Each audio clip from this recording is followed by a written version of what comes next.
Ya, entonces habíamos visto tres eventos favorables y tres eventos desfavorables en el periodo de 1830 hasta 1977.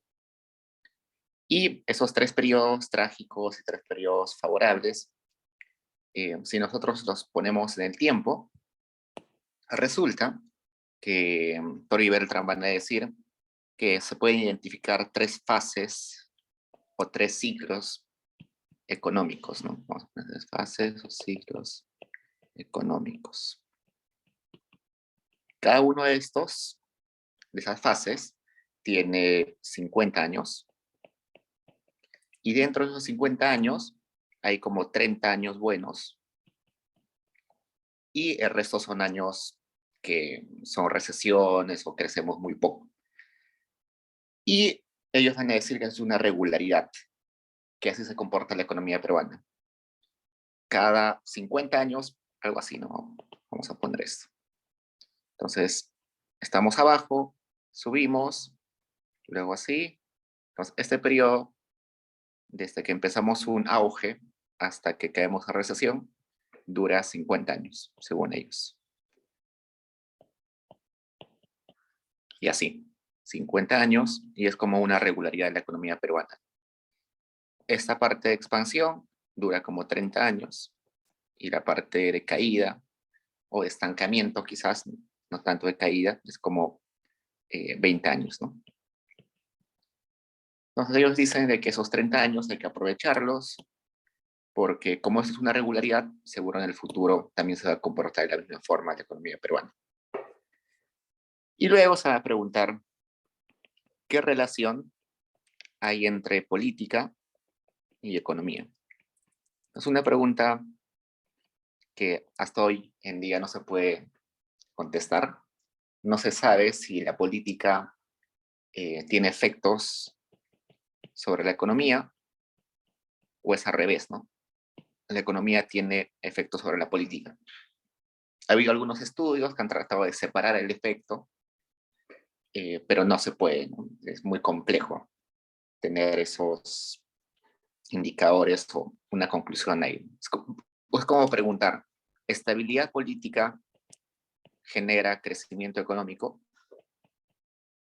¿O el crecimiento económico es lo que genera estabilidad política? ¿Cuál de los dos? No hay como una respuesta clara, ¿no? Y mucho menos en el Perú, donde suceden tantas cosas al mismo tiempo y, y todos los eventos se entremezclan, ¿no? Pero lo que puede decir Tori Bertrand es que la estabilidad política coincide con las épocas de auge. Sea porque la estabilidad genera auges económicos o porque los auges generan estabilidad económica. Y lo mismo pasa al revés, ¿no? Inestabilidad coincide con periodos de estancamiento o recesiones también. Uh-huh. Y resulta que cada vez que termina el periodo, cada vez que termina esa fase de expansión y estamos llegando a las recesiones o estancamientos, cada vez que hay un fin de periodo, los peruanos nos empezamos a preguntar sobre el rol del Estado. Entonces, termina el auge del guano y nos vemos en un estancamiento, en una recesión, y nos empezamos a preguntar cuál es el rol del Estado. ¿El Estado debe ser proteccionista? ¿El Estado debe solamente promover las inversiones? ¿O el Estado también tiene que ser empresario? ¿Tiene que hacer políticas sociales? ¿Tiene que tener transferencias directas a los hogares? ¿No? ¿O tiene que ser un Estado totalmente chiquito? Y eso ellos ven que sucede solamente cuando estamos al fin de los periodos o estamos en épocas de recesiones, recesiones o estancamientos. Cuando estamos en auges, cuando estamos creciendo, nadie o muy poca gente se pregunta sobre cuál es el rol del Estado, porque estamos en automático, ¿no? Todos estamos felices y no tenemos por qué cuestionar el rol del Estado. Y da algunos ejemplos. Dice, por ejemplo, que luego de la guerra con Chile, empezó una pregunta entre los políticos y económicos economistas, políticos, en el Congreso y todo eso, toda la gente que toma decisiones en el Perú sobre el proteccionismo y sus ventajas y desventajas en contraposición con el liberalismo. Otro ejemplo que pone es que luego de la crisis de los 30, cuando estábamos todavía mal, la pregunta era, ¿qué cosa el Estado tiene que empujar? ¿Las exportaciones o tiene que empujar la industrialización? Otro ejemplo es que luego, más o menos por los 40, donde también empezamos no estamos todavía un poco estancados, nos preguntamos si el Estado debe tener control económico del Estado. ¿A qué se refiere esto?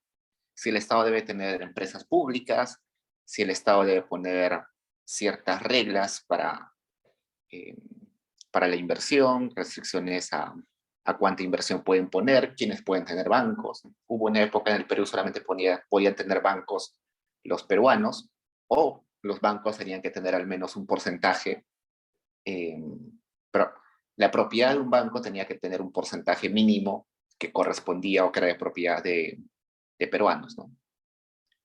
Esas cositas sobre cómo intervenía el Estado solamente aparecen, solamente se discuten cuando estamos en recesiones o en estancamientos. Luego se van a preguntar, ¿qué pasa con la deuda pública del Estado? Y van a decir que la deuda pública del Estado se comporta de manera cíclica. ¿Eso qué quiere decir? Quiere decir que cuando hay auges, el Estado se endeuda. Endeudamiento. Y cuando hay recesiones, ¿qué hace el Estado? Lo que hace el Estado es incumple la deuda. Deja de pagar la deuda. Y eso es bien raro, ¿no? Porque hoy en día, ¿qué pasa cuando estamos en auges? Hoy 2022. Cuando estamos en auges, el Estado lo que hace es ahorra, ¿no? Cuando estamos en recesiones, lo que hace el Estado es agarra ese ahorro y lo gasta, y si le falta algo, se endeuda. Como en la época de la pandemia, ¿no? Estábamos súper mal, una recesión enorme, empezamos a gastar nuestras reservas que teníamos, y cuando faltó, pedimos prestado a algunos organismos internacionales. Pero en el periodo que estudia Tory Bertrand es al revés. Cuando hay auges, nos endeudamos más. Y eso tiene que ver con una lógica que estaba vigente hasta hace 25 años más o menos. Resulta que los gobiernos entendían al Estado como si fuera la economía de una familia, ¿no? Ustedes, por ejemplo, en su casa, sus papás están trabajando, todo chévere, les va bien, ¿no? Están en una época buena en su familia, y dicen, bueno, nos está yendo bien, hay que comprar un departamento nuevo, ¿no? Porque tenemos perspectivas buenas de que en el futuro nos va a seguir yendo bien. Y se endeudan para comprar un departamento, ¿no? Y no sé, acá de un año, sus papás pierden el trabajo y les va mal económicamente. Entonces lo que van a hacer ustedes es ajustarse el cinturón, ¿no? Van a ahorrar. Entonces, esa lógica de entender el país, la economía del país, como si fuera la economía de una familia, era incorrecta, pero en ese momento no lo sabían los hacedores de política, ¿no? Porque una deuda cíclica lo que hace es empeorar la situación económica cuando estamos en crisis. Por ejemplo, si estamos, por ejemplo, acá, si estamos en este punto A, estamos decreciendo, está mal la economía. Si el gobierno, cuando está mal, empieza a ahorrar, empieza a ajustarse el cinturón, lo que va a hacer es hacer la caída más profunda, más rápida. Si estamos en auges y el gobierno decide endeudarse porque tiene deuda cíclica, lo que va a hacer es empujar la economía más rápido. Entonces, lo que hace simplemente es exacerba el ciclo. Si el ciclo debía ser así, con intervención del Estado, va a ser así. Auges más pronunciados y recesiones más hondas. Así era el comportamiento de la deuda en el pasado, que es totalmente distinta a lo que es hoy, ¿no? Hoy en día la deuda es contracíclica. Y bueno, cuando había recesiones, nos ajustábamos el cinturón y incumplíamos la deuda. Por ejemplo, en 1890 o en los 90, cuando teníamos una deuda gigante, después de haber tenido un boom del guano y todo eso, teníamos tantas deudas que decidimos concesionar el ferrocarril, es decir, pagamos nuestras deudas dando el ferrocarril como una garantía, ¿no? Eso se le llamó luego el contrato Grace, que seguro han escuchado por ahí. Es uno de los eventos de corrupción más grandes de la historia peruana. Ahí lo pueden chequear quizás si tienen curiosidad. Por ejemplo, en los 30, 1830, perdón, cuando también estuvimos en una recesión y no pudimos pagar la deuda, pedimos un aplazamiento de pago de la deuda por 20 años, es decir, que recién empezamos a pagar en los 50. Algo más reciente, en los 90, en los 80, 85, o un poquito antes, la deuda era gigantesca en el Perú. México decidió no pagar la deuda y varios países de Latinoamérica le siguieron, ¿no? Entre ellos Perú. Alan García no quiso pagar la deuda, al final se arrepintió, pero sucedió eso, ¿no? ¿Qué más? Esos son detalles. Luego, Toro y Bertrand van a hablar sobre las consideraciones geográficas del país. Van a decir que la geografía tiene de alguna forma un correlato con el desempeño económico. ¿Por qué? Porque el grueso de la producción está en la costa, pero el grueso del territorio está en la selva, ¿no? Más o menos va a decir que en la costa está en mano de obra el 45% de la población, en la sierra está el 50% de la población y en la selva el resto, ¿no? 5 tantos por ciento. Pero en territorio, la costa solamente es el 12% de la población, es territorio. En la sierra está el 28% del territorio y en la selva el 60%, ¿no? Lo que va a decir es que la selva es una región, un territorio no explorado, que puede haber un montón de oportunidades para producir ahí, pero que todavía no se hacen, ¿no? Mientras que la capacidad productiva, la mano de obra, está aglomerada en la costa. Y además de eso va a decir que la costa es bastante fértil en el sentido de la agroexportación, de la producción a gran escala, que básicamente es para exportar, ¿no? ¿Dónde se produce la mayor cantidad de algodón? En la costa, ¿no? ¿Dónde se produce la mayor cantidad de azúcar que se exporta? En la costa. ¿Dónde se produce la mayor cantidad de frutas que se exporta? En la costa. ¿Por qué? Porque ahí están grandes valles que están bien irrigados, ¿no? ¿Por qué no la sierra? Si en la sierra llueve siempre, porque la sierra tiene una geografía muy agreste. Sí, tiene tierras muy fértiles, pero no se puede producir a gran escala, porque no se pueden meter tractores, no se pueden meter maquinaria gigante, ¿no? La mayoría son tierras en laderas, con pendiente, y no se puede producir a gran escala. En la costa se puede producir a gran escala porque es plana. Si bien es cierto, la tierra no es eh, muy... es arena, ¿no? Pero a pesar de que es arena, es fácil de irrigar.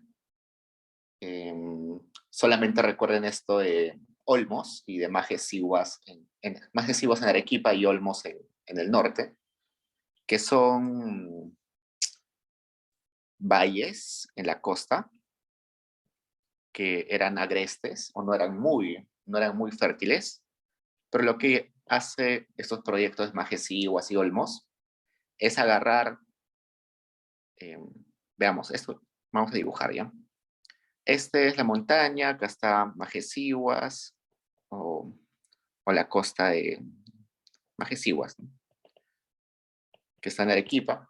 Es una zona, no era una zona muy fértil, pero sí tenía un potencial grande. No era fértil porque no llovía mucho y además porque los ríos que nacían de la montaña, en su gran mayoría, se iban hacia la selva. Muy poco bajaba hacia la costa. Entonces, ¿qué hicieron los de Majesiguas? Crearon un forado gigante para que la cantidad de agua llegue a ese territorio. Y en poco tiempo, en pocos años, se logró que Majesiguas sea fácil de cultivar, igual en Olmos.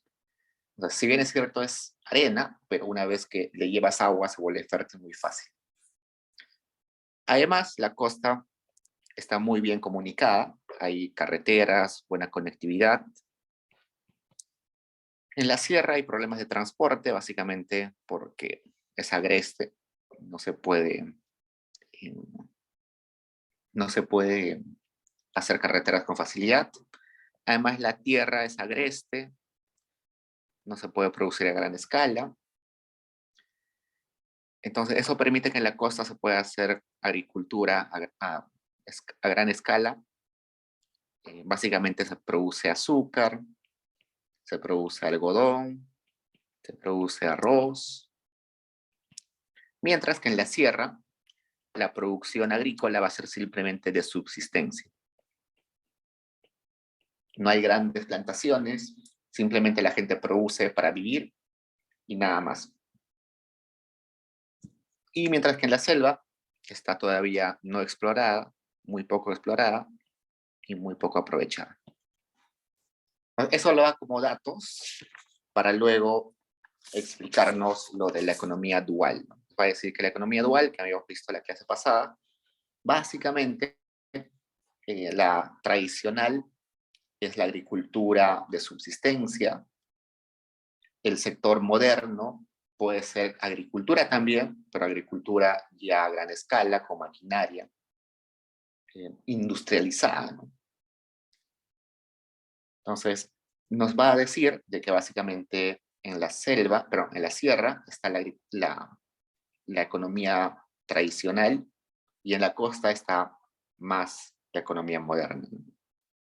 Habíamos hablado de que la propuesta era de que esta economía tradicional tenía que volverse moderna, ¿no? Pero para que eso suceda, teníamos que empujar a que los factores productivos que estaban en el sector tradicional migren al sector moderno. Por ejemplo, trabajadores, mano de obra, que estaban en el sector tradicional, dejen su empleo y sean contratados en el sector moderno. El problema es que ahí hay rigideces, y eso vamos a ver en un ratito. Hay rigideces en el mercado laboral. Igual, el capital que está en el sector tradicional debería migrar al sector moderno, pero hay rigideces en el mercado de capitales. La tierra donde se produce ya no debería ser utilizada en el sector tradicional, sino tendría que ser utilizada en el sector moderno. Pero hay rigideces en el mercado de tierras que no permite eso. Entonces, veamos. Lo que dicen los autores es que modernización, según ese esquema dual, es igual a industrialización. Entonces, el objetivo de un país debería ser industrializarse porque es sinónimo de modernizarse. Pero para eso hay que hacer transformaciones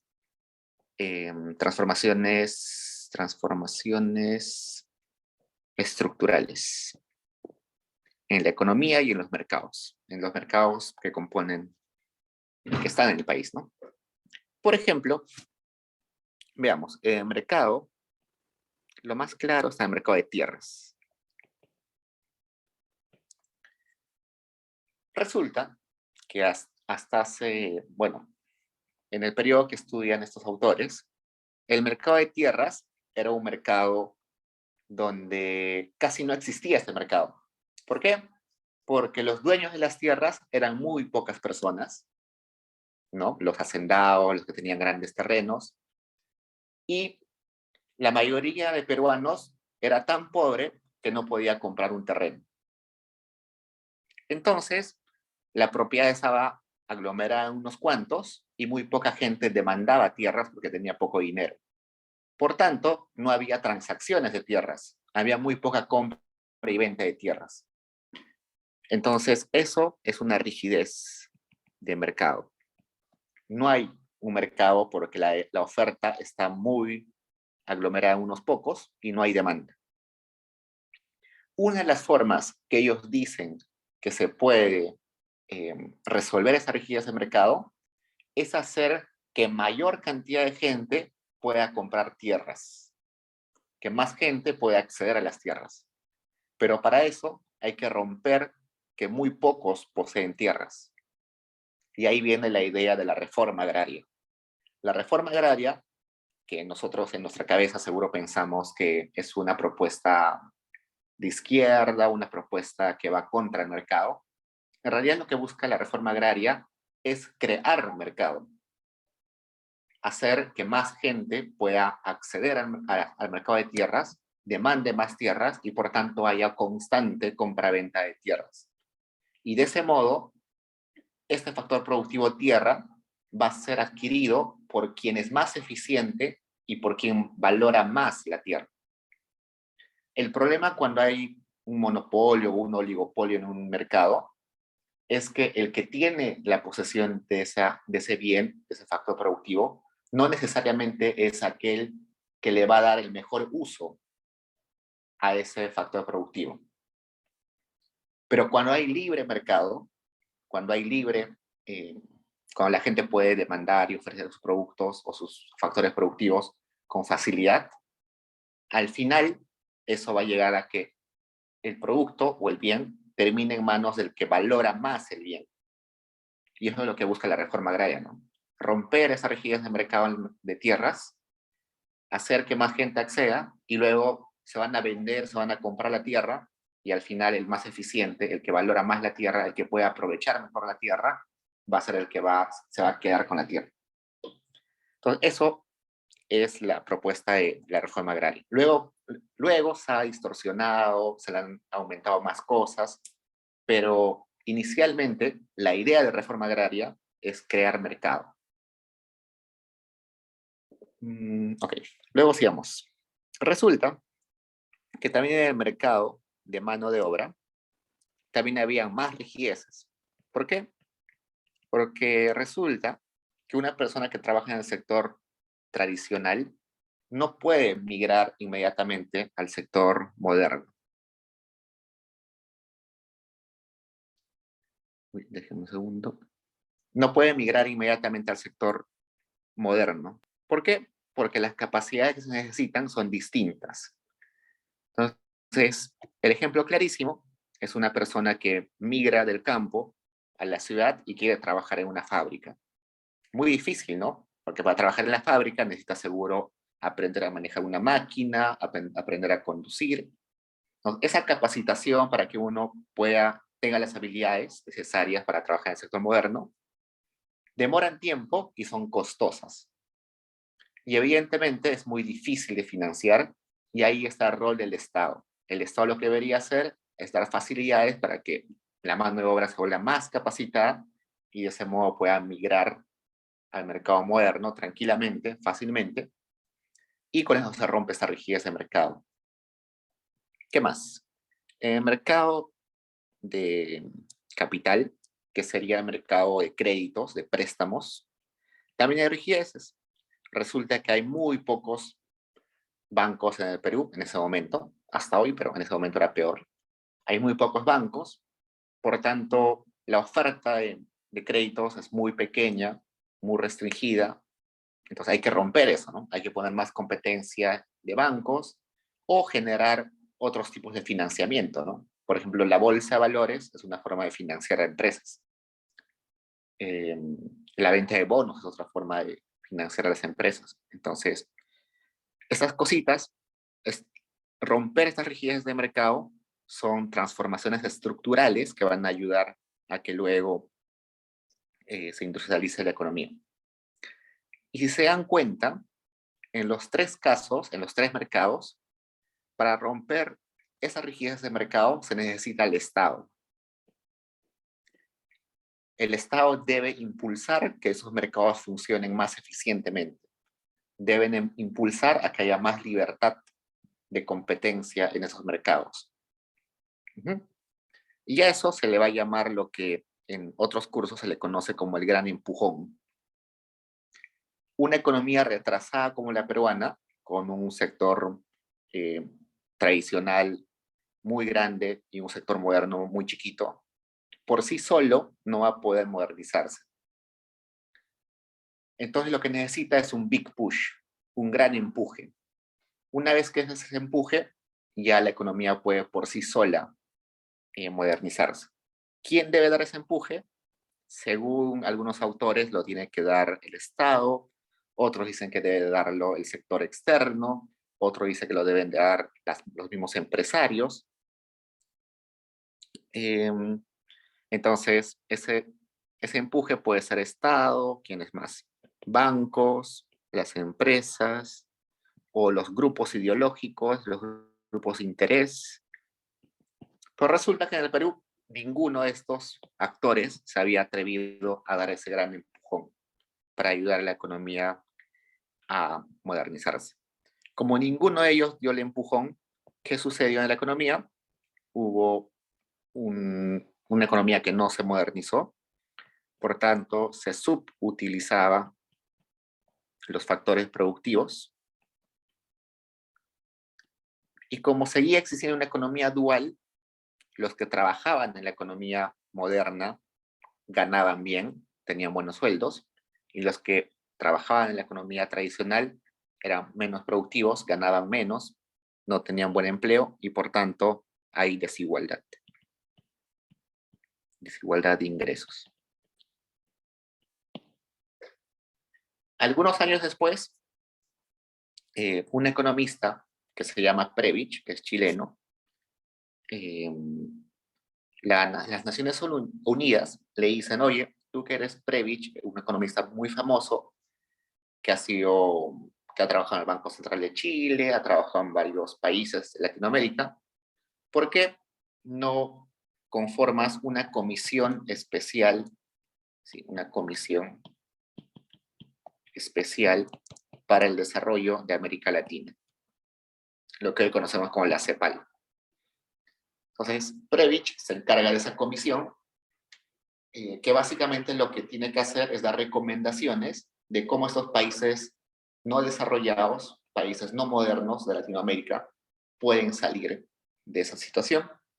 Esta comisión tenía que ser temporal, se volvió luego fija en el tiempo, hasta hoy existe. Inicialmente iba a existir unos años, ahora existe hasta hoy en día. Y en 1950 empieza esto, y la CEPAL es la que va a dar recomendaciones a varios países. La CEPAL es la que dice que hay que hacer reforma agraria, la que dice que hay que hacer industrialización por sustitución de importaciones, la que dice que hay que tener cierto proteccionismo en la economía selectivo, o sea, solamente proteger algunos productos, no todos. Proponen poner aranceles altos para algunos productos, propone poner bancas de fomento. Las bancas de fomento son bancos que solamente financian ciertas actividades. Por ejemplo, el Banco Agrario. El Banco Agrario solamente da préstamos a los productores agrarios con la condición de que adopten ciertas prácticas de eficiencia productiva. El Banco Pesquero es un banco, ya no existe, pero era un banco de fomento porque prestaba a los pescadores con la condición de que adopten ciertas prácticas,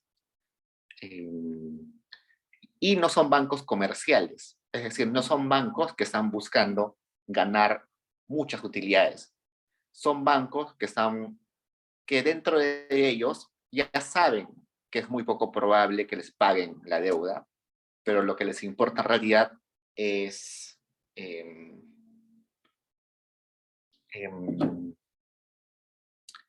es apoyar, ¿no?, a esos sectores. No les importa tanto el hecho de que ganen utilidades, sino apoyar a la gente, apoyar a los sectores económicos.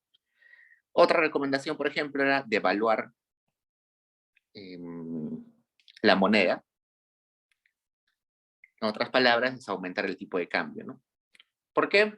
Porque cuando aumentas el tipo de cambio, las exportaciones se hacen más interesantes y las importaciones se hacen menos interesantes. ¿Por qué? Porque si el tipo de cambio es alto, el exportador va a recibir más soles por los dólares que recibe el exterior.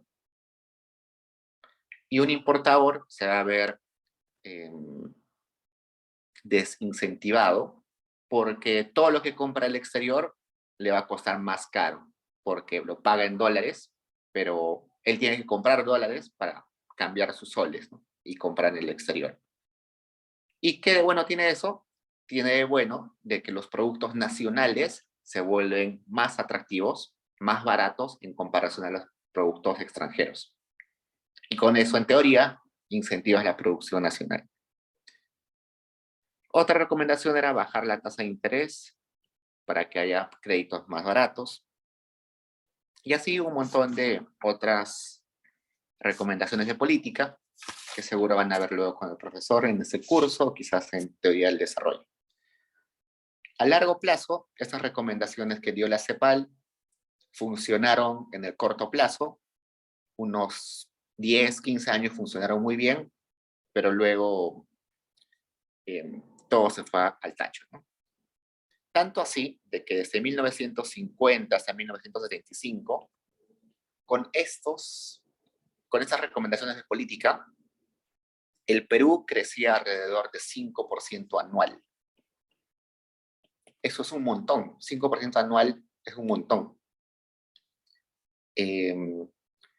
Entonces, esas políticas sí funcionaron, pero la inversión también creció, pero luego se generó una crisis de balance de pagos que vino junto con una inflación y luego hizo caer a todo esto.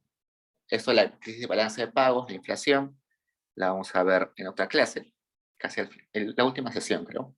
Pero la idea que quiero que quede claro para ustedes es de que esas recomendaciones para modernizar el país funcionaron en el corto plazo, pero no fueron suficientes para hacer un cambio totalmente estructural. Entonces, la conclusión de todo esto es que el Perú sí es capaz de crecer. El Perú ha demostrado en su historia de que sí puede crecer. El problema es que no es, que su crecimiento no es estable. Su crecimiento, pero su crecimiento no es estable.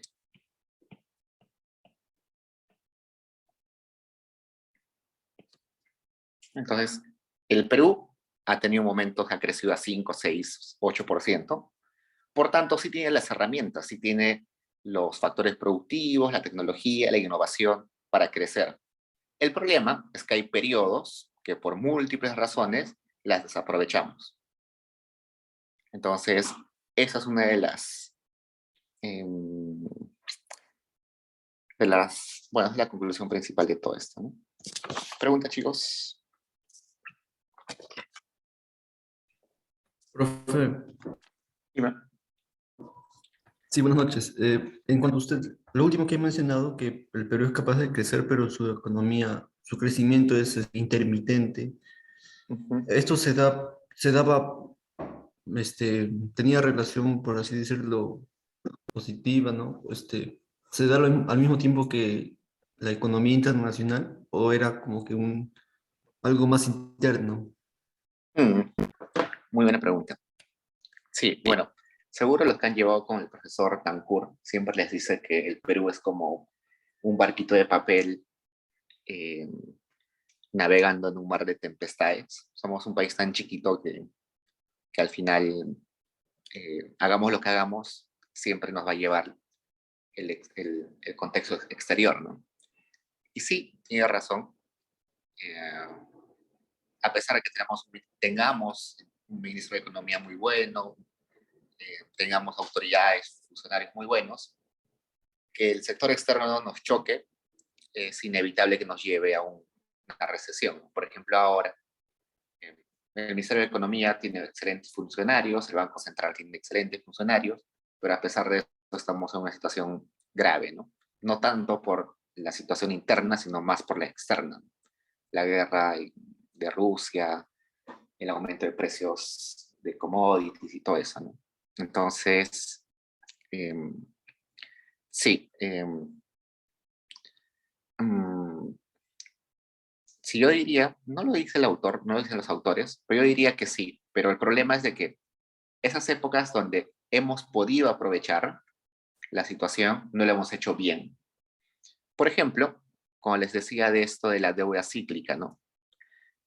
Esa deuda cíclica lo que hacía, como les mencioné hace un rato, era exacerbar los ciclos, ¿no?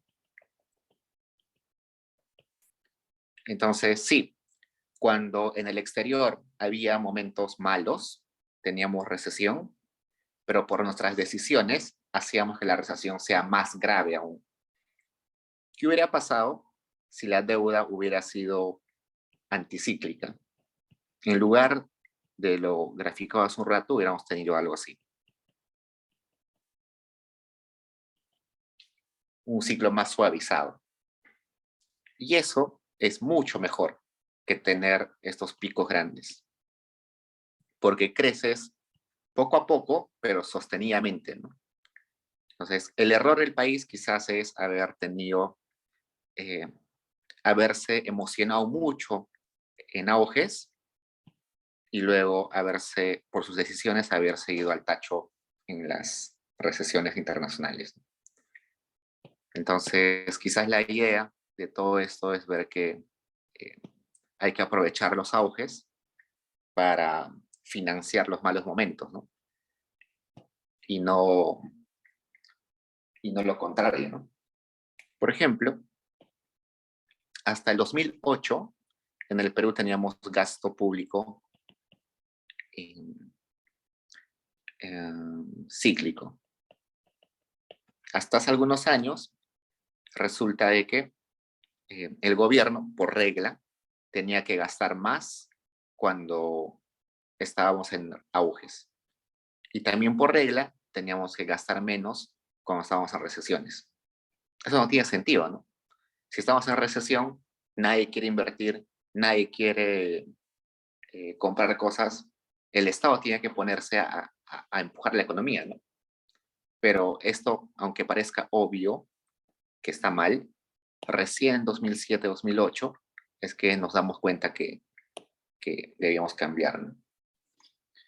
Los autores no hacen tanto énfasis en el sector externo, pero quiero que esto quede, ¿no? en, en su cabeza. Eh, en los siguientes capítulos del libro de Torrey Bertrand, si a alguien le interesa, en alguna parte ellos ponen las condiciones, son 4 condiciones que una economía, o que la economía peruana sí cumple. Esas condiciones son condiciones para tener un crecimiento de largo plazo. Entonces ellos van a decir que esas condiciones, no recuerdo bien cuáles son, el Perú sí las cumple. Quizás no del todo perfectas, pero las cumple. El problema está que, a pesar de que cumplimos esas condiciones, no crecemos sostenidamente por otros factores, como errores personales de las autoridades, como falta de financiamiento o falta de ahorro, por cambio de modelo, por discusiones ideológicas. Por ejemplo, primer gobierno de Alan García. La situación fue gravísima, ¿no? Teníamos una inflación enorme, que básicamente fue por errores personales. ¿Por qué? Porque dentro de varias cosas, Alan García creía que la oferta creaba la demanda. cuando eso es totalmente erróneo. Alan García decía que si los empresarios empezaban a producir más por sí solos, la la oferta de los productos que producía iba a incentivar a los compradores a comprar, ¿no?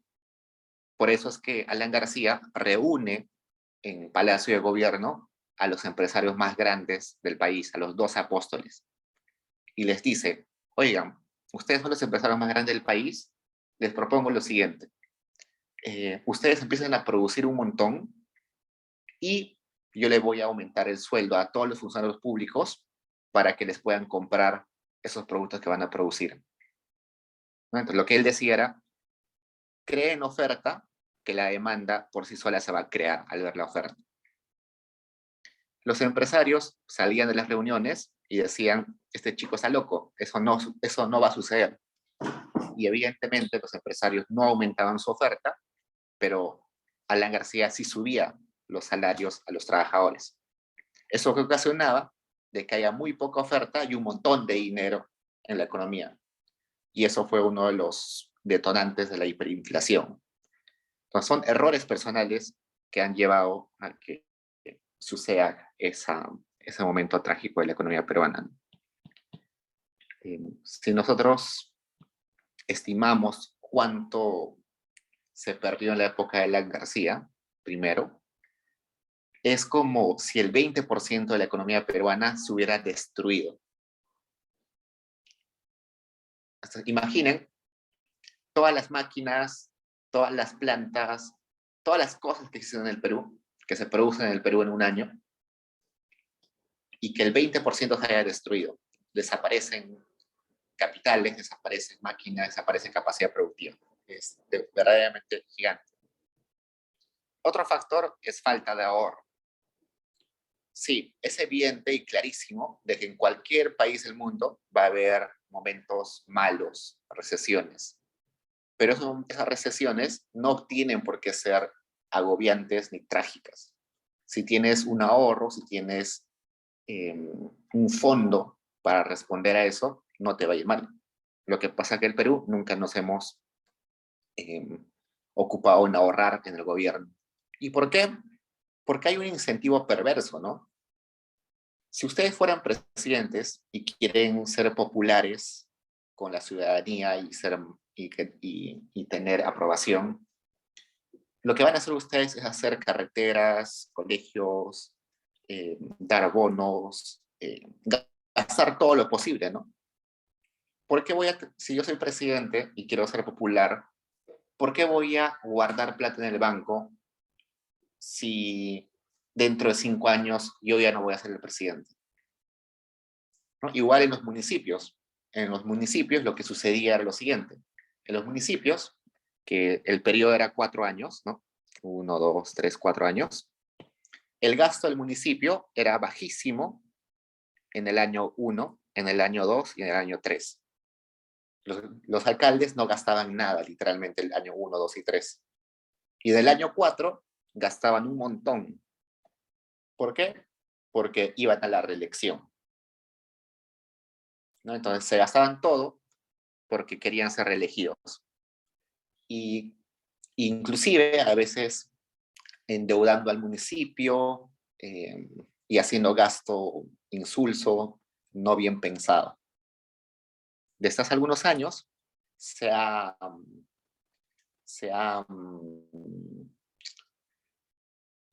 pues una regla donde no hay reelección y además en el cuarto año ya no se puede gastar más que el promedio de los 3 años anteriores. Eso como que ha corregido un poco, ¿no? Pero viendo en ese mismo sentido, si yo sé que ya no voy a ser presidente, ya no voy a ser ministro de Economía, ya no voy a estar en el gobierno dentro de 5 años, ¿para qué ahorro pensando en el largo plazo? No, no. Eso pasó con Leguía, como dije su compañero, eso pasó con Odría, eso pasó hasta con Velasco, con la mayoría de presidentes, ¿no? Recién desde los 2000 empezamos a ahorrar más o menos bien, pero antes no, ¿no? Entonces, eso es una falla. Otro, que vamos cambiando de modelo muy frecuentemente. Con Alan García teníamos un modelo muy distinto que llegó a Fujimori y lo cambió totalmente. Luego, Toledo vino y cambió la política monetaria drásticamente. O sea, si ustedes revisan cómo era el comportamiento, cómo eran las funciones del Banco Central luego del 2000 y antes del 2000, es totalmente distinto. Y así pues, estuvimos cambiando de modelo. Yéndonos más atrás, había presidentes como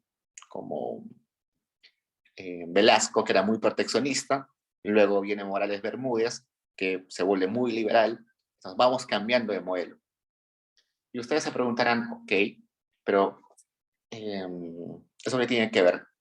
Si ustedes se dan cuenta, hay países liberales que siempre han sido liberales, ¿no? Como Alemania, o sea, la mayoría de su historia han sido liberales. No han cambiado el modelo. Y eso hace que construyan sobre lo que ya está hecho, ¿no? No van cambiando de planes. No sé, por ejemplo, con Alan García II se hizo estos planes para hacer el Metro 2 y el Metro 3 y el Metro 4 el metro, ¿no? Que conocemos.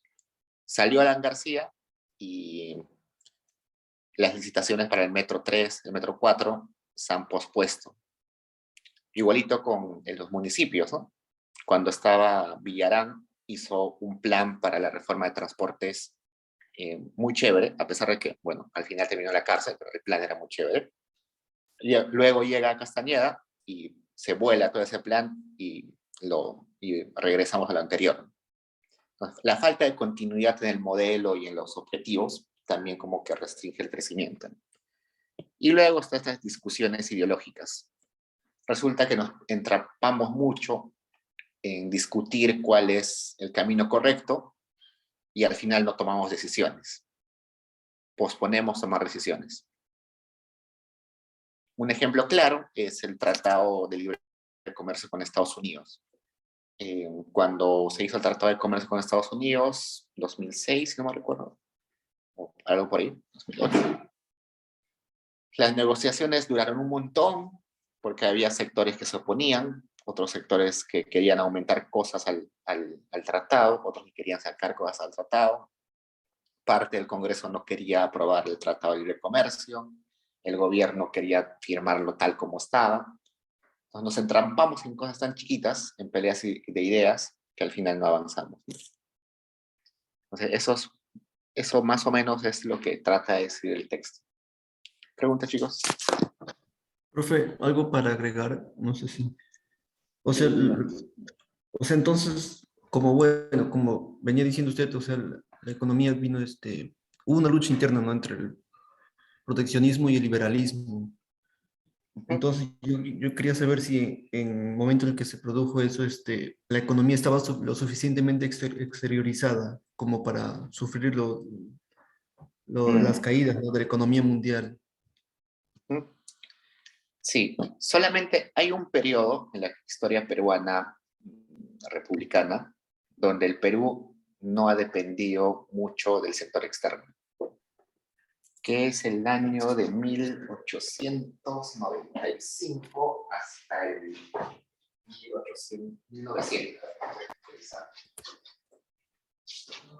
Porque, profe, Sí, o sea, en el texto bueno, se hace como una crítica, ¿no? A la teoría de lo que se explica y se dice que la corriente se centra en la economía interna, dejando totalmente de lado la economía internacional, o sea, sí, dejándola como un sector secundario. sí. Nos Ah, ocupa ya. mucho en tener en el sector externo lo hemos considerado como dado, ¿no? Es así y ya pues solamente nos acomodamos. Mientras que otros países lo que hacen es negociar con el resto del mundo, ¿no?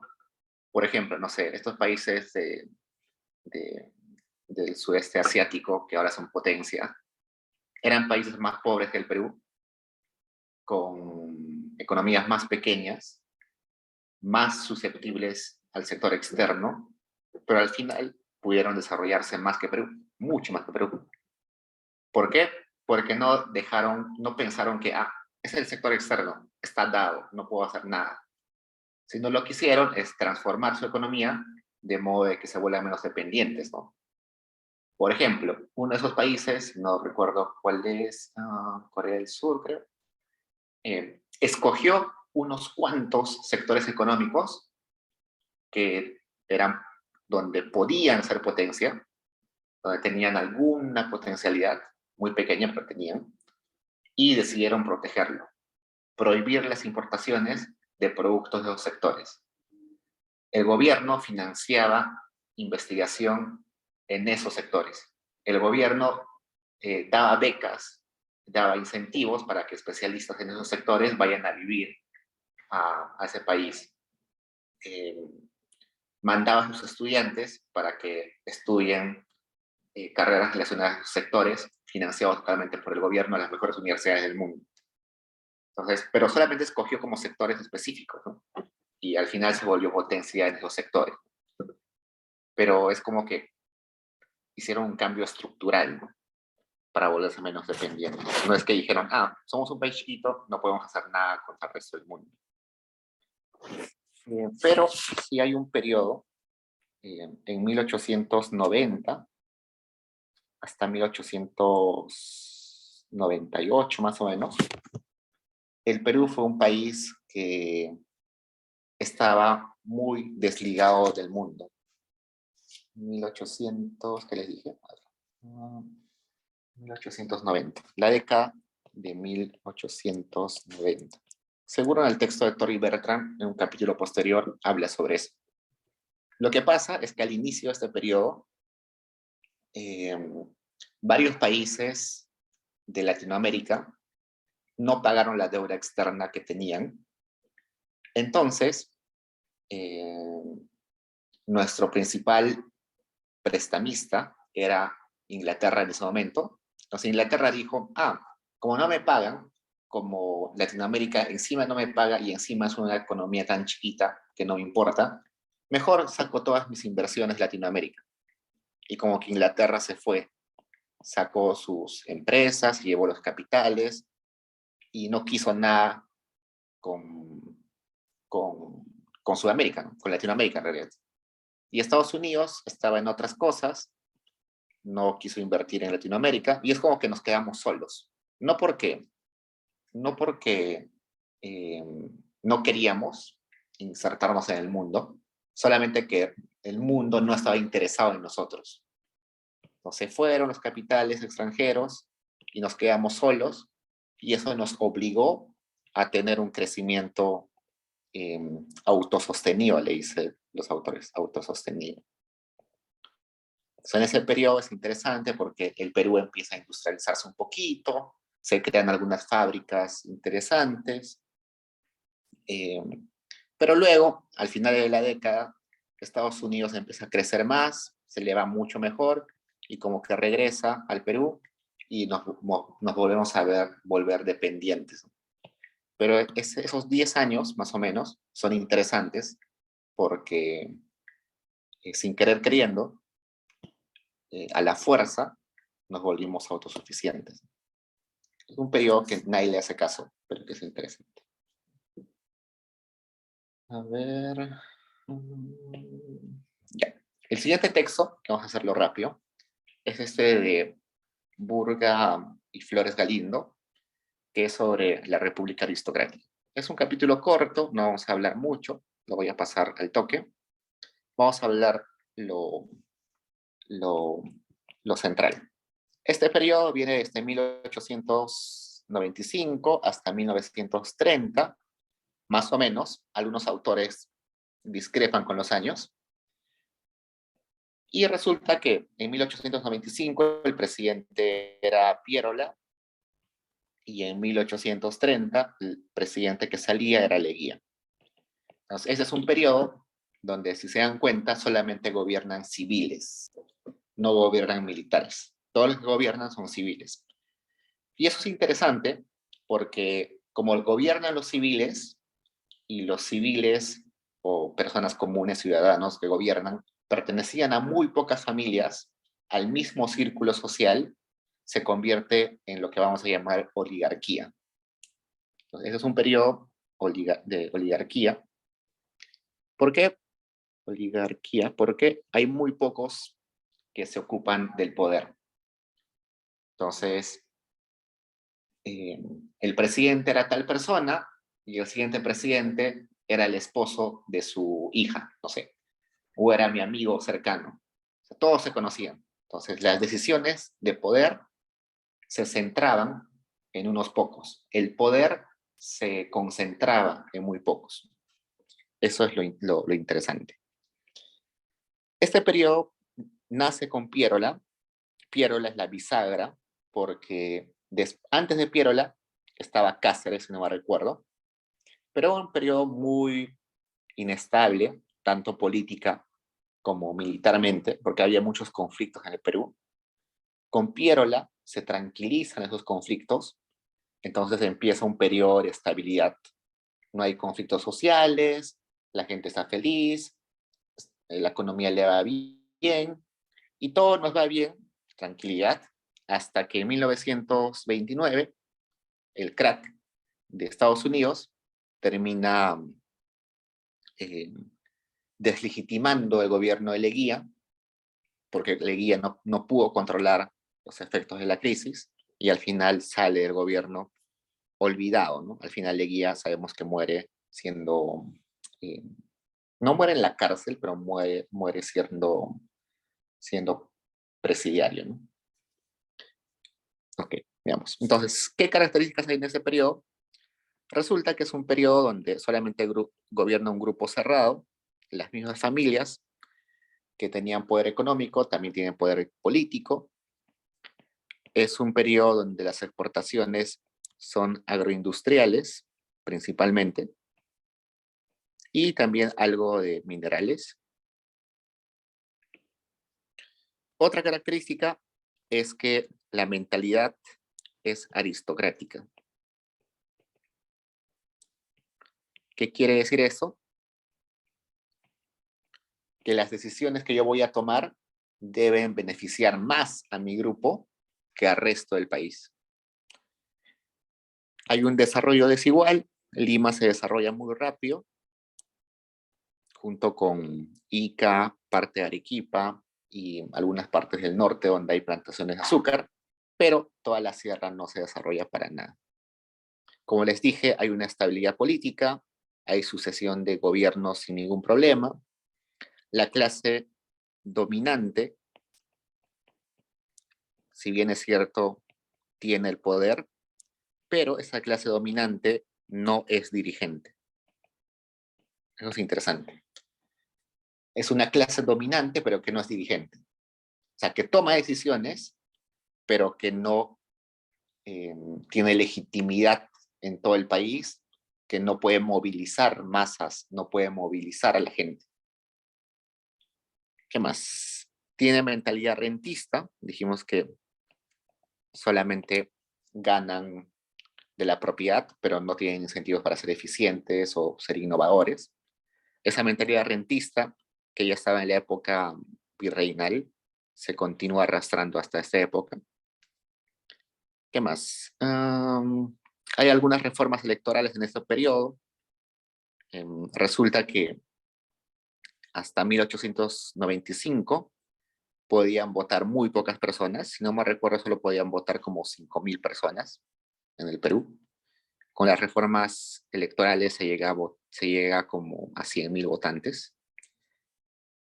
Entonces es un gran paso.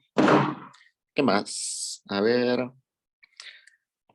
Los intelectuales más resaltantes de esta época son González Prada, que quizás lo han escuchado por ahí, pero los más conocidos son Mariátegui y Aya de la Torre. Mariátegui funda el Partido Socialista y Aya de la Torre forma el APRA, funda el APRA. Y aunque no lo crean, estas fundaciones de esos partidos, el socialista y el partido de APRA, no son ajenas a la situación. La situación económica y política originan el nacimiento de estos partidos. Y vamos a ver un ratito por qué. Y lo interesante de esos partidos es que son partidos o movimientos de masas. Son los primeros partidos que pueden movilizar gente. Antes habían partidos que no vivían mucho tiempo, que solamente estaban unas cuantas personas, pero no eran partidos que tenían gran cantidad de partidarios, ¿no? ¿Qué más? Como hemos dicho hace un rato, había un crecimiento desigual, ¿no? Desarrollo desigual. ¿Por qué? Porque por un lado estaba la ciudad, por otro lado estaba la, la sierra, que vamos a poner hacienda andina, ¿no? La producción de la sierra era básicamente en haciendas, y en la ciudad había, vamos a ver, ¿qué había en la ciudad? En la ciudad era urbana, crece, el sector urbano crece. Por ejemplo, Lima, que antes era chacras, todo lo que es Miraflores, San Isidro, Jesús María, San Miguel, todo eso era chacras. Resulta que con Leguía todo eso se vuelve urbano. Leguía convence a los dueños de varios de esas haciendas, de esos terrenos, y les dice, oye, estás perdiendo plata, mejor lotiza eso y véndelo. Y le hacen caso, y al final se vuelven millonarios, ¿no? Esas personas. Por ejemplo, los Prado eran dueños de lo que hoy es San Isidro. Por eso es que la avenida se llama Javier Prado, porque es uno de los hijos, Javier Prado es uno de los hijos del dueño de esa hacienda donde hoy está San Isidro, ¿no? Entonces, como el sector urbano empieza a crecer, hay un montón de migración, gente de Junín, Ica, migra a Lima, otro conjunto de gente empieza a migrar a Arequipa, a ciudades de la costa. Lima se vuelve el centro del desarrollo, y hay otras zonas que se van poblando más rápido, como San Miguel se pobla muy rápido en esa época, Miraflores se pobla muy rápido, Magdalena también, pero a la vez que va creciendo la ciudad, también empieza a haber aglomeraciones de gente. El centro de Lima, donde habían casas gigantes, ¿no? Habían como mansiones en el centro de Lima, empiezan a ser tomadas por los migrantes y, y la gente vive ahí hacinada, ¿no? ¿Qué más? Entonces, como empieza a venir migrantes del centro de provincias, del interior del país, resulta de que el centro de Lima se ve agobiado, ¿no? Por ejemplo, no sé, eh, una familia de clase alta, aristócratas, tenían su casa en Girón de la Unión, era una casa muy bonita, bien mantenida, pero con la migración un montón de gente pobre de la sierra empieza a vivir por ahí. Entonces era común ver una mansión y al costado una mansión donde vivía un aristócrata y al costado un solar donde vivían 20 familias de migrantes, todos hacinadas. Eso hace que los aristócratas se asusten, no quieran mezclarse con los migrantes y empiezan a mudarse a nuevos barrios, ¿no? Como Barranco, ¿no? La gente se empieza a mudar a Barranco, a Miraflores. Pero la migración no solamente era migración del interior del país, también hay migración del exterior, sobre todo italianos, alemanes, chinos, japoneses. Hay una modernización demográfica, quiere decir eh, que se vuelve más demográfica, eh, más heterogénea la población, ¿no? Hay más migrantes del exterior, más migrantes del interior, más contraste. Y en Lima se empiezan a crear varias fábricas, sobre todo en las partes aledañas de lo que hoy es Avenida Colonial, Avenida Argentina. Entonces la Lima se vuelve un poco más moderna. Por otro lado, en la hacienda andina va a ser una hacienda semicolonial. ¿Por qué? porque se siguen utilizando formas de producción que se utilizaban en la colonia. Por ejemplo, se sigue utilizando los toros para hacer surcos en las tierras. Se sigue utilizando chaquitarias para hacer surcos en la tierra. Se sigue utilizando semillas sin mejorar la producción. Se sigue utilizando guano, que es el excremento de animales, y no fertilizantes más modernos. Entonces, tiene una forma de producción bastante atrasada. Tanto así de que hay servidumbre.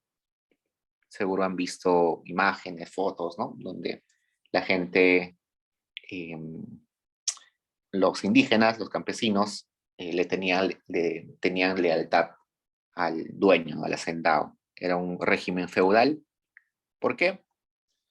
Porque resulta que en un feudo hay un terreno grande donde hay un dueño que vive en la casa grande y hay familias que viven alrededor en los terrenos y esas familias le deben lealtad al señor. ¿Por qué? Porque les deja vivir en sus tierras. Entonces, como me dejas vivir en la tierra, yo te debo lealtad, trabajo para ti, todo lo que hago es para ti, solamente dame la posibilidad de cultivar un poquito en el terreno que me estás dando. Pero a cambio te doy un montón de trabajo y básicamente eres dueño de mi tiempo, ¿no? Entonces es un régimen donde hay servidumbre, no es esclavitud, pero sí es servidumbre, pues se le va a llamar un régimen feudal. La producción es básicamente de autosubsistencia y autoconsumo, autosuficiencia. Solamente se produce para consumo, no para el mercado.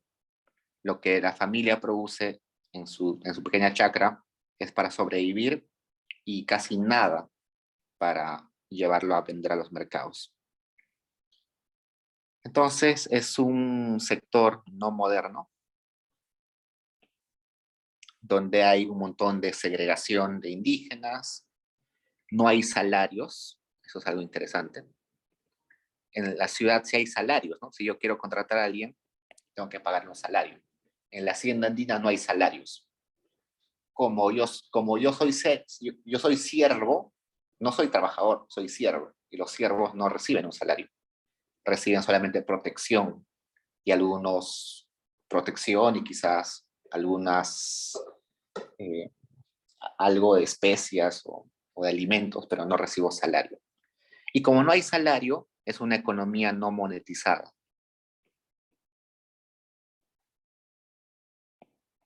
Casi no hay dinero que circula ahí.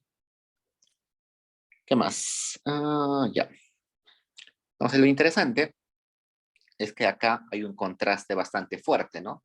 La ciudad es moderna, la ciudad tiene influencia del exterior, tanto cultural como económicamente,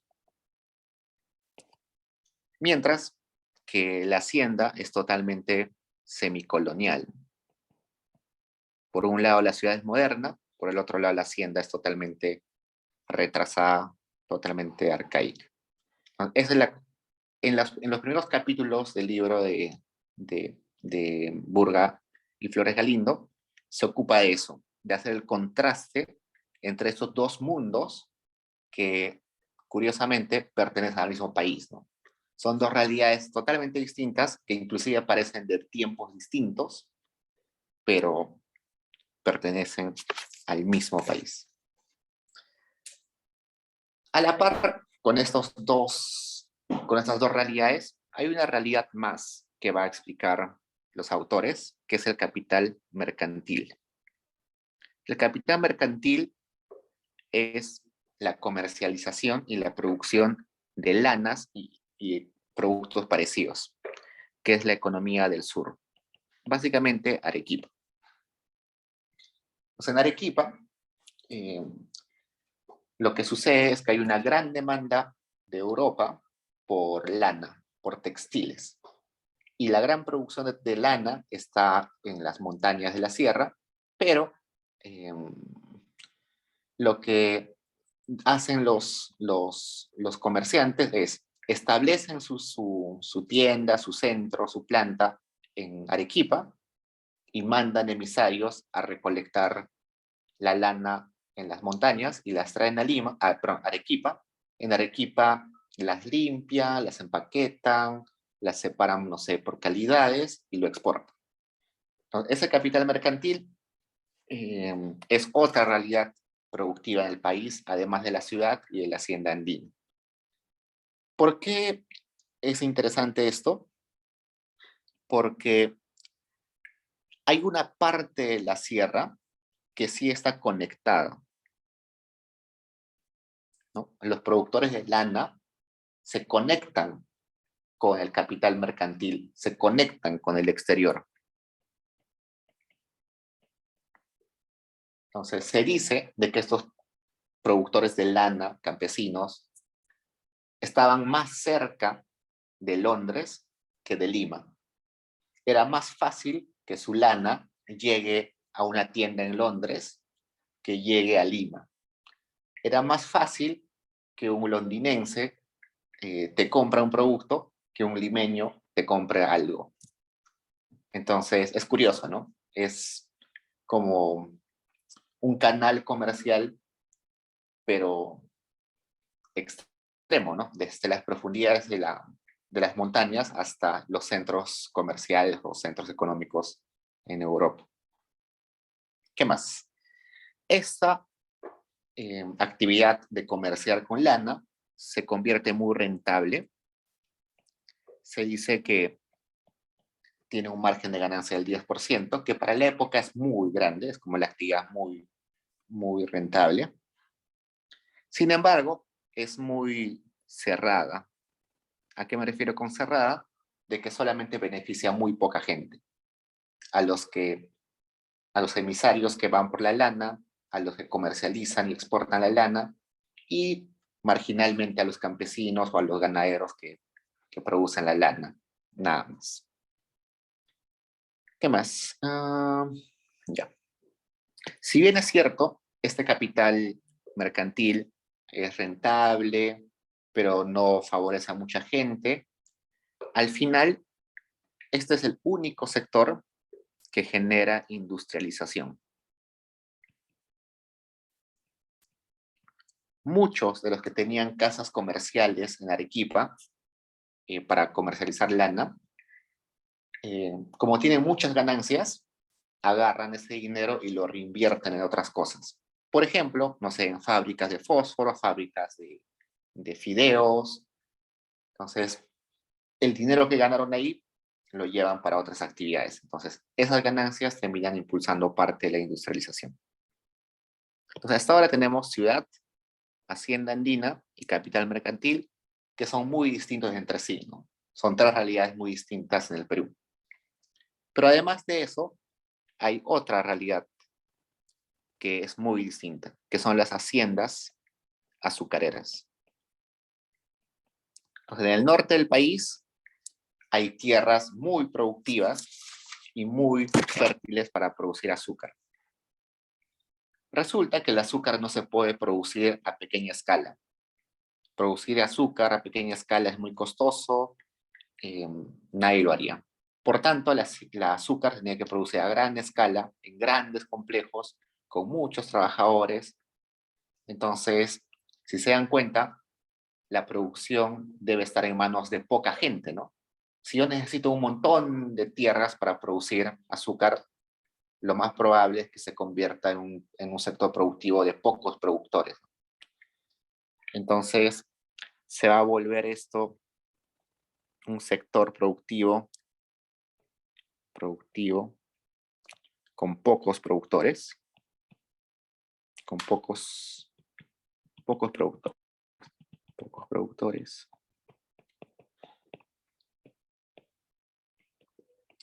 Pero también es un sector productivo que es moderno. ¿Por qué es moderno? Porque utilizan máquinas. Y utilizan buenas máquinas. Máquinas muy, pero muy recientes para la época. Las máquinas, por ejemplo, de vapor. Las máquinas de vapor en ese momento era lo último. Pero a pesar de que eran modernas en sus técnicas de producción, eran muy arcaicas en su relación con los trabajadores. Y eso también es un contraste interesante, ¿no? Producción moderna, pero con mano de obra explotada. Es totalmente contradictorio. ¿Y por qué decimos que había explotación en ese sector? Porque había esclavitud, había enganches y había proletarización. ¿Esclavitud qué es? Simplemente que una persona está obligada a trabajar porque si no, simplemente desaparecen. Ejemplo, en la época del azúcar, en esa época, como había demanda de mano de obra, iban a China, traían a chinos con la promesa de que iban a trabajar bien en el Perú, iban a tener un contrato, buen salario, y los traían, los famosos culís. Los culís, en ese momento, que es una población en China, China no está en un buen momento en ese momento, así que migraban al país, en teoría les hacían firmar un contrato, pero cuando llegaban a Perú, se daban con la sorpresa de que el trabajo no era lo que ellos esperaban, el pago era mucho menor, les, no les pagaban a tiempo, los tenían en cautiverio, eh, les hacían pagar por su hospedaje, les hacían pagar por su comida, al final se endeudaban y seguían siendo esclavos, literalmente esclavos. Entonces es una época gris de la historia peruana, donde los peruanos tuvimos esclavos. Es increíble, pero tuvimos esclavos chinos en ese momento. Los enganches se refieren a la captación de gente rural para que trabaje en las fábricas, en las haciendas azucareras, pero endeudados. Por ejemplo, iba un hacendado a la sierra de Lambayeque, por ejemplo, y encontraba un grupo de campesinos y les decía, oigan, ustedes vayan a trabajar a mi hacienda y para darles incentivos les voy a dar 1.000 soles de adelanto, ¿no? Te doy 1.000 soles y vas a trabajar a mi chacra. Es un adelanto. Pero en realidad ese adelanto es una deuda. Entonces el campesino va a la hacienda, trabaja para pagar esos 1.000 soles, pero cuando termina de trabajar, el hacendado le dice, oye, pero ¿y los intereses? Tienes que trabajar más tiempo para pagar los intereses. Y además te he dado de comer y te he dado hospedaje. Me debes por el hospedaje, me debes por la comida. Y eso también tiene intereses. Entonces, hacían esta forma de captar mano de obra, era de esa forma, ¿no? Te endeudo y con eso estás obligado a trabajar una y otra vez. Y finalmente la proletarización, que básicamente es contratar gente con salarios, pero a condiciones muy bajas, a muy lamentables, ¿no? Salarios bajos, eh, sin protección, sin protección social, sin maquinarias seguras, en condiciones deplorables, sin vacaciones, sin feriados, nada. Entonces, eso es lo interesante. Un sector moderno en tecnología, pero arcaico en su relación con su mano de obra. ¿Qué más? Entonces, como les dije al inicio, como eran pocos productores, había monopolización. ¿Qué quiere decir monopolización? Que cada vez eh, se reducía la cantidad de productores. ¿Por qué? Porque, por ejemplo, habían 5 haciendas, pero uno de ellos, supongamos así, ¿no? Acá hay 5 haciendas, 2, 3, 4, 5, pero uno de ellos resulta de que es muy productivo y empieza a hostigar al otro de diferentes formas. No sé, le corta el acceso al agua, le quita trabajadores, eh, malogra la producción de azúcar, o no sé, cualquier cosa. O simplemente le ofrece mucho dinero, de modo de que le compra, o sea, dueña del terreno. Entonces ahora desaparece eso y ahora es una sola hacienda. Es un proceso monopolizador, donde un dueño trata de ir captando y haciendo crecer su producción de formas legales, pero también de formas ilegales, ¿no? Y seguro en el texto van a leer algunas formas ilegales que tenían ellos, quemaban las maquinarias de la competencia, eh, desviaban los ríos para que no se pueda cultivar en ciertos terrenos, un montón de cosas. Entonces, eso hizo de que ese proceso monopolizador haga que algunos dueños se vuelvan muy poderosos. Esos dueños muy poderosos van a tener el nombre de barones del azúcar. Se les conocía así porque tenían tanto poder que eran como los dueños de la gente, los dueños de la producción, los dueños y señores de esas regiones.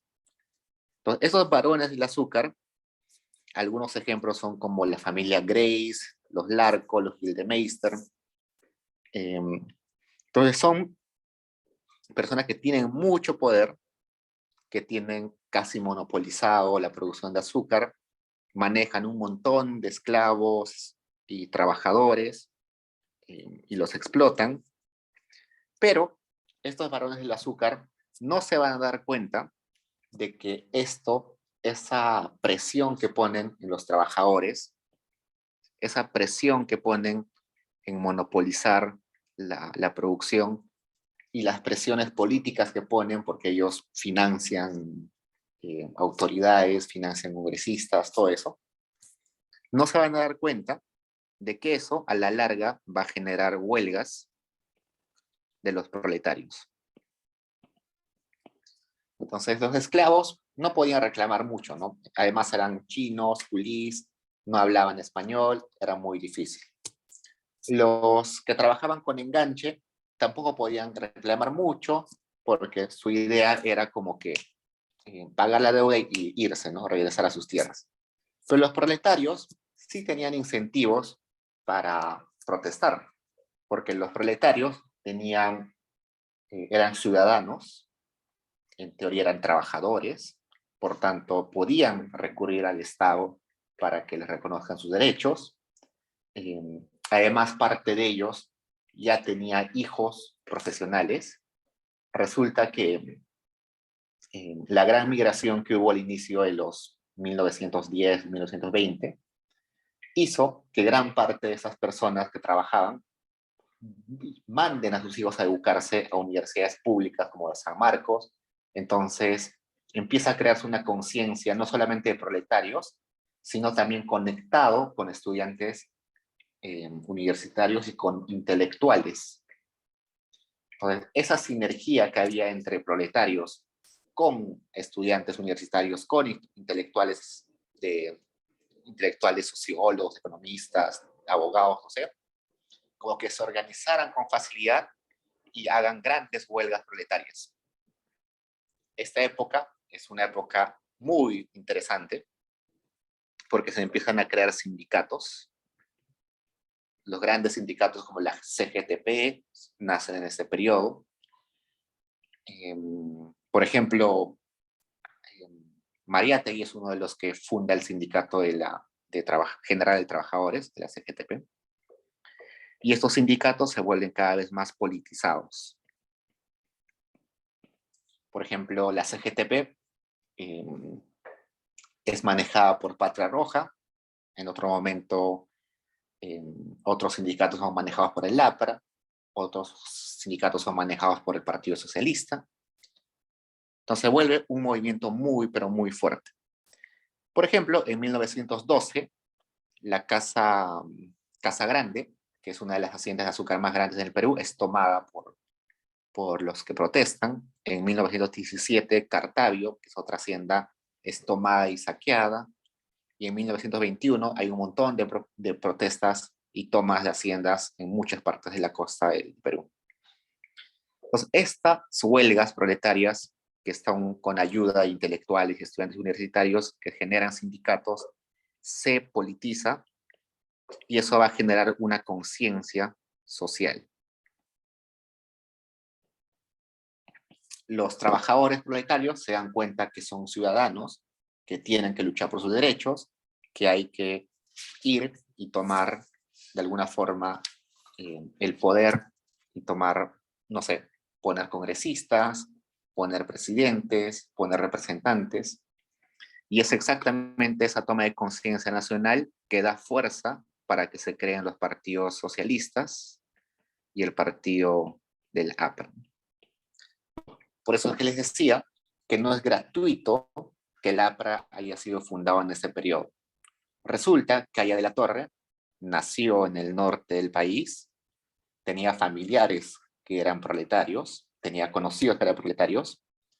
En esta época él era universitario, así que él apoyaba las marchas, él daba clases a los sindicalistas sobre sus derechos y sobre economía y derecho y sobre otras ramas, al igual que González Prada, pero sobre todo ahí es más conocido.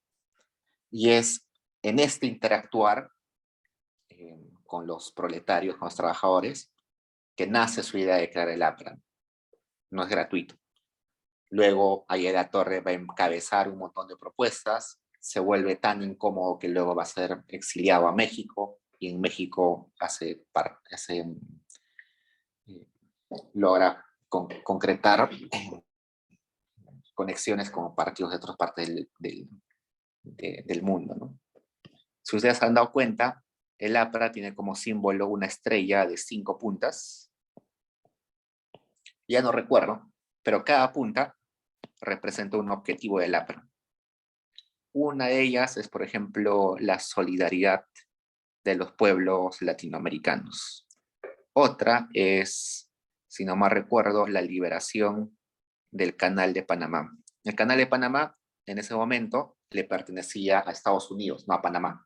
Entonces, ellos creían que eso era una intromisión de Estados Unidos, porque está en Panamá, debería ser de Panamá, pero era de Estados Unidos. Y no sé, así tienen sus objetivos, ¿no?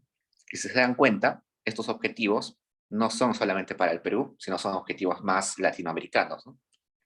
¿Por qué? Porque luego de que Aya fue exiliado, su proyecto de ese partido no solamente, no solamente era para Perú, sino era un proyecto mucho más grande para Latinoamérica. En el caso de Mariátegui, lamentablemente Mariátegui no podía caminar por una enfermedad que tuvo de niño, así que pasó gran parte de su vida postrado en una cama o en una silla de ruedas. Entonces no podía participar mucho de marchas, era más intelectual. Mariátegui era intelectual, escribió un montón, era un filósofo, mientras que Aya de la Torre era eh, más de la actividad partidaria, ¿no? Ir a marchas, ir a mítines, y Aya era más de escribir. Y bueno, esos, tanto Aya como Mariátegui son los pensadores más importantes de este siglo, ¿no? Del siglo de la década del 30. Entonces, seguro ustedes han escuchado alguna vez a los apristas, y los apristas dicen que hay que luchar contra el imperialismo. Y el texto de Burga y Galindo termina con una sección donde va a explicar qué es el imperialismo. El imperialismo es una fase del capitalismo. Es la fase última del capitalismo. Entonces, ellos van a decir que el capitalismo inicial, el capitalismo puro, que ellos van a llamar viejo porque está en sus orígenes, es simplemente que el mercado donde hay libre competencia, donde hay libre concurrencia, van compradores y vendedores, negocian, regatean y por tanto cada uno se beneficia de la transacción. Y por tanto, para eso hay países que exportan mercancías y hay otros países que importan mercancías. ¿No? Es el capitalismo viejo. Pero el capitalismo moderno ya no es libre concurrencia, sino es monopolio, y ya no es exportación de mercancías, sino es exportación de capitales. Esto es interesante. Entonces, ¿qué sucede? Los países más desarrollados como Estados Unidos Cuando empiezan a ser capitalistas, empiezan a ser más eficientes, a tener más tecnología, se dan cuenta de las necesidades de su gente. Por ejemplo, se dan cuenta de que la gente necesita automóviles. Entonces empiezan a investigar sobre automóviles, producen automóviles, venden automóviles para la economía doméstica. Cuando satisfacen la economía doméstica, empiezan a exportar automóviles al resto del mundo. Cuando se dan cuenta que ya está satisfecha la exportación de automóviles, entonces invierten en otros sectores. No sé, el dueño de la fábrica de automóviles ahora se pone a producir, no sé, fósforos, no sé. Y entonces empieza a investigar cómo es la mejor forma de producir fósforos y con eso satisface la demanda de fósforos de Estados Unidos. Una vez que satisface esa demanda, eh, empieza a exportar fósforos y vende un montón y llega un momento en que ya satisface la demanda de fósforos tanto de Estados Unidos como de resto del mundo. Entonces, estos empresarios hacen eso, ¿no? Pero llega un momento en que el empresario ya no tiene dónde vender, ya vende en todos los lugares, ¿no? Ya vende dentro del país, ya vende en el resto del mundo, ya tiene, eh, eh, ya tiene productos automóviles, fósforos, no sé, todos los productos. Entonces ya no hay bienes que pueda exportar, ya está exportando todo, ya no hay nuevos bienes de exportación. ¿Qué le queda? Exportar capitales. Entonces, en lugar de exportar bienes, exporto capitales. ¿Eso qué quiere decir? Ah, como, como, eh, como todavía hay demanda de fósforos en Perú, entonces me voy a comprar las fábricas de fósforos de Perú. Mira, en Perú hay una empresa que se dedica eh, a proveer agua potable. Entonces me voy a comprar esa empresa de agua potable. Entonces ya no estás exportando solamente mercancías, sino estás exportando dinero para comprar cosas, fábricas, empresas en otras partes del mundo. ¿Eso qué va a ocasionar?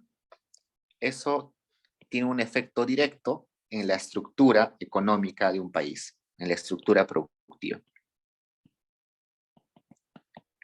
En teoría, las fábricas de un país, las fábricas que están en un país, deberían aportar al crecimiento del país.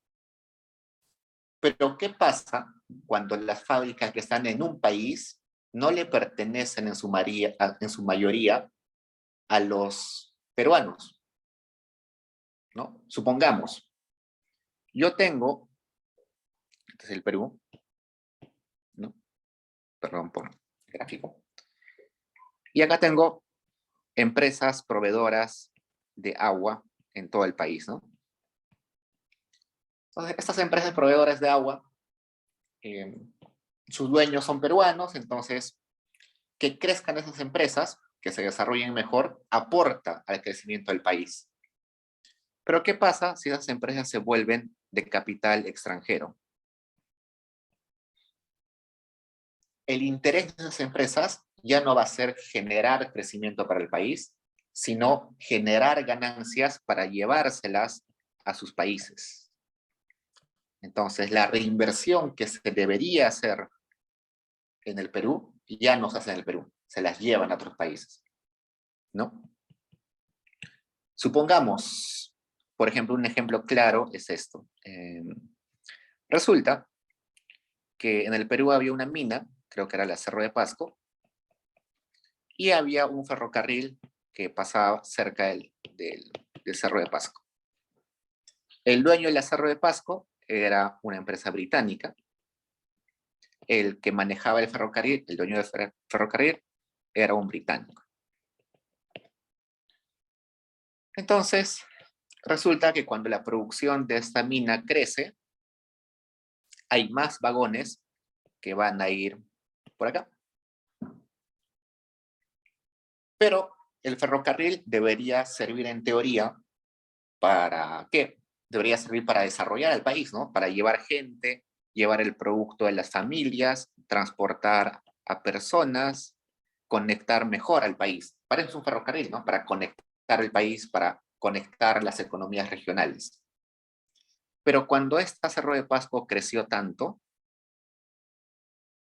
todos los vagones eran para llevar mineral. Ya no eran para llevar a las familias, ya no era para llevar la producción local. Los productores locales le decían al ferrocarril, oye, te voy a pagar un precio alto, pero déjame llevar mis productos. Pero el ferrocarril decía no. ¿Por qué? Porque a mí me interesa más el desarrollo británico. No me interesa el desarrollo de la región. Entonces, es un ejemplo donde empresas que están en el país sirven para propósitos de desarrollo de otro país. Entonces, eso es imperialismo para Flores Galindo y Burga, Manuel Burga. Y eso, evidentemente, está malogrando la estructura productiva y favoreciendo a países extranjeros y no a países, no al país, no al Perú, ¿no? Eso va a generar que no hay reinversión, no hay diversificación. Eso va a hacer que los pequeños productores se vean desfavorecidos y además que los proletarios se vuelvan aún más pobres. Todo esto, que es horrible, sucedió en esa época y como ya les dije, eso generó conciencia social y eso al final creó una especie de cambio en las ideas que al final incentivan a Aya de la Torre a crear el APRA y también a Mariátegui a escribir los textos que escribían. Entonces, si ustedes leen a Mariátegui o leen a Aya, es común que aparezca la palabra imperialismo y ellos entienden imperialismo a esto, ¿no? A una fase del capitalismo donde la producción dentro del país tiene objetivos de desarrollo de otros países, no el desarrollo de nuestro país. Preguntas, chicos.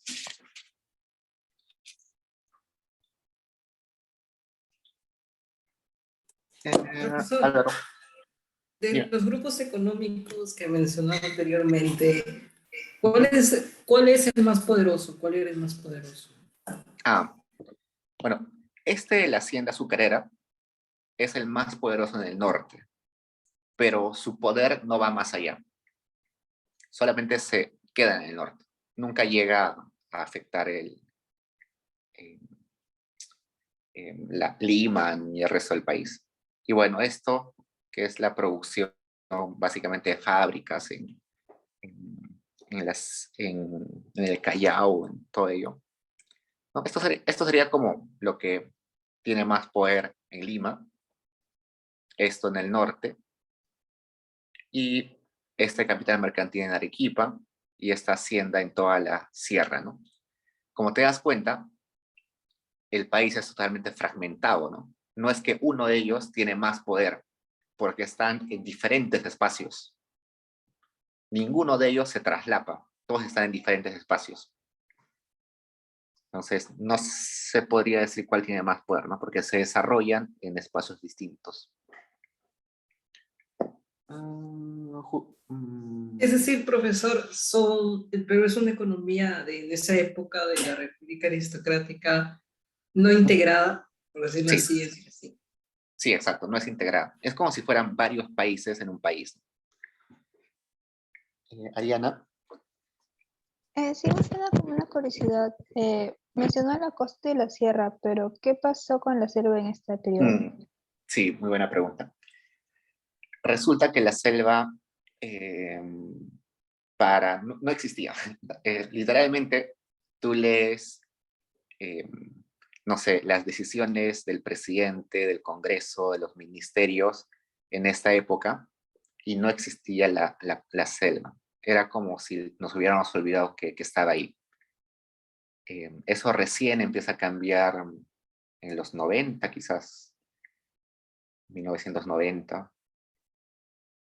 Bueno, el único momento en que le dimos relevancia de la selva es cuando se descubrió que había caucho en la selva, ¿no? Que si no me recuerdo fue en 1940, no recuerdo bien. Pero más allá de eso, la selva no existía para la economía. No existía. Como era inexplorada, es difícil acceder allá, es difícil la comunicación porque hay un montón de tribus, no existen, lamentablemente.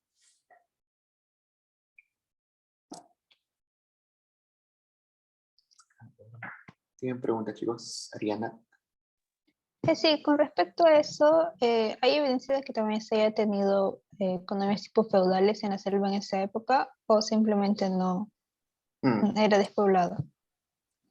No era del todo despoblado, como te dije, esto del caucho. Resulta que, a ver, en la selva, con el caucho, habían colonos, ahí está, colonos. Lo que se llama en la selva son colonos. Los colonos son migrantes que pueden ser extranjeros o que pueden ser de la sierra, usualmente de la sierra y extranjeros, que iban a probar fortuna a la selva. Entonces iban, inclusive el mismo Estado peruano daba incentivos para que gente migre a la selva. Hay una película, ahora que me vas a recordar, hay una película que trata eso, una familia de Lima que no le iba bien y que descubre o se entera que el Estado está dando incentivos para para que vayan a la selva y aprovechen el boom de materias primas que había allá. Y al final todo sale mal y la familia se destroza, no sé, pero es una película que no recuerdo el nombre, pero tiene que ver con eso, ¿no? Entonces, a esa gente que migraba y que en teoría quería aprovechar los recursos de la selva se les llamaba colonos. Pero nos hemos olvidado mucho de esa historia, porque es una historia bien sangrienta y que nadie quiere recordar.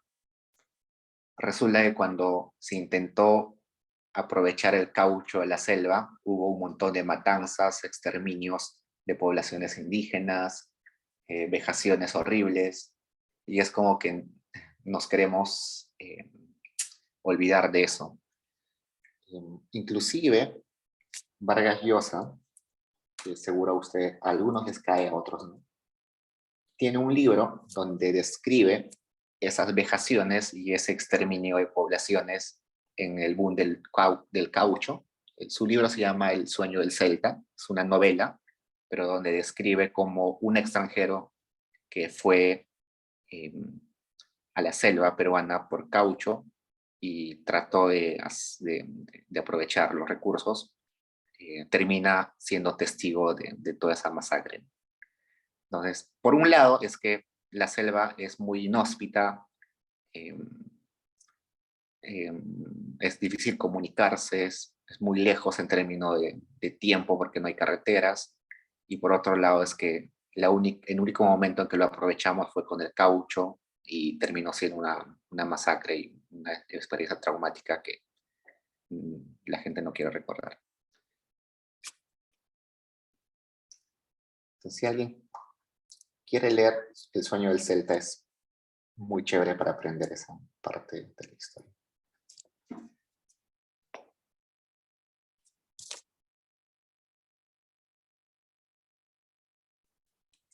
Pregunta, chicos. No, ustedes agarran un libro de historia económica, cualquiera, no aparece la selva, ¿no?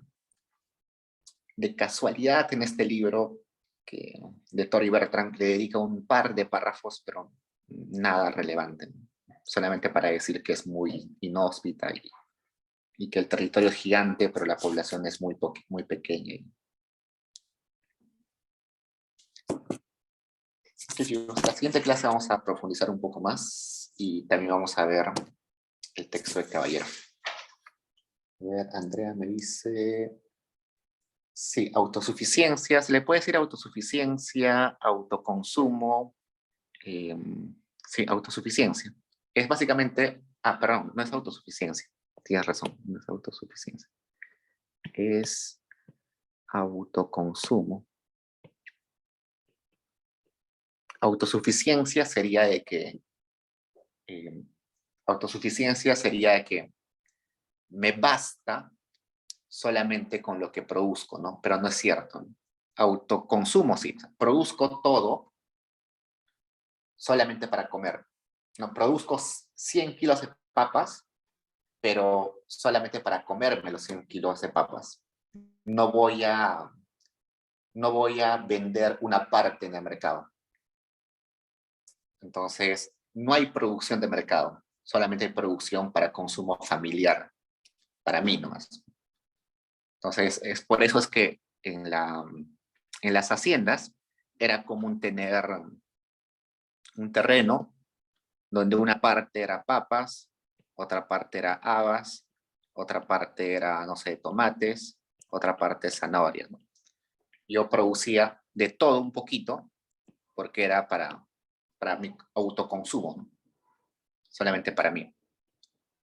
Lo capitalista hubiera sido, yo produzco en todo papa, y de mi producción una partecita es para mi consumo y todo lo demás lo llevo al mercado para venderlo, intercambiarlo y con ese dinero comprar otros bienes, ¿no? Eso sería la mentalidad capitalista, ¿no? Produzco un bien, lo hago súper bien, con costos muy bajos, lo vendo y con eso compro lo demás, ¿no? Pero eso no. Eso tiene que ver de que la mentalidad en la hacienda andina era una mentalidad no capitalista, ¿no? No estoy pensando en ganar beneficios, sino estoy pensando solamente en subsistir.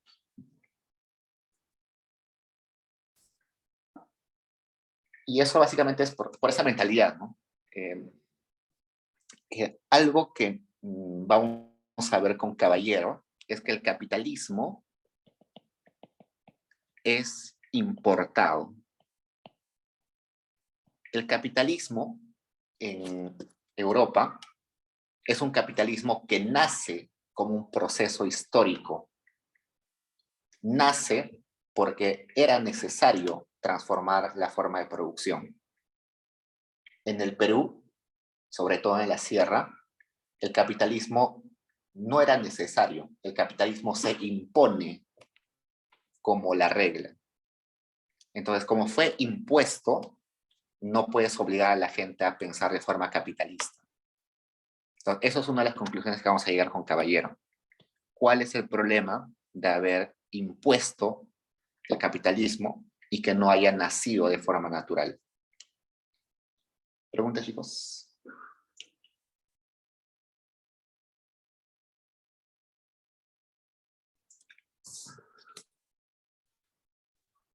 Andrea.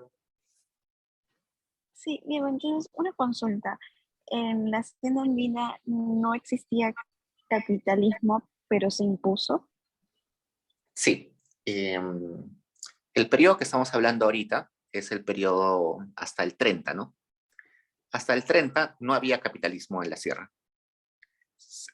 Había quizás transacciones, pero eran muy chiquitas. Recién luego, en los 50, 60, el capitalismo se va a importar y se va a imponer en la sierra. Y eso va a generar unas rupturas culturales y económicas que al final van a llevar a conflictos y va a desembocar en la toma de tierras y lo que al final, no sé si ustedes saben, antes de la reforma agraria, un montón de campesinos matan a sus hacendados y se quedan con las tierras, ¿no? El repartimiento, se reparten las tierras, sobre todo en Cusco, en algunas haciendas de Cusco. Y eso es básicamente porque estabas obligando a un entorno a ser capitalista cuando naturalmente no es capitalista, ¿no? El entorno andino es básicamente un entorno de autoconsumo. Yo produzco lo que necesito. No hay la lógica de que yo tengo que acumular cosas para ser feliz, ¿no? O sea, para nosotros es natural, ¿no? Yo trabajo y acumulo cosas para luego comprar mi departamento y acumulo para luego irme de viaje a Europa y luego para hacer mi doctorado, ¿no? Esa es mi idea, ¿no es cierto?, de capitalista para acumular.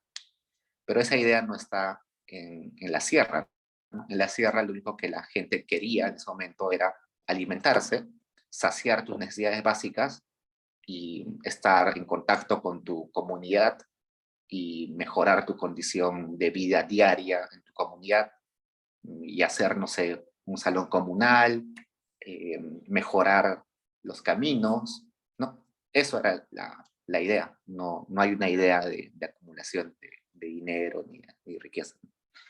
Entonces, cuando tú impones esa idea de acumular cosas, es que se genera ese desequilibrio que vamos a ver con Caballero.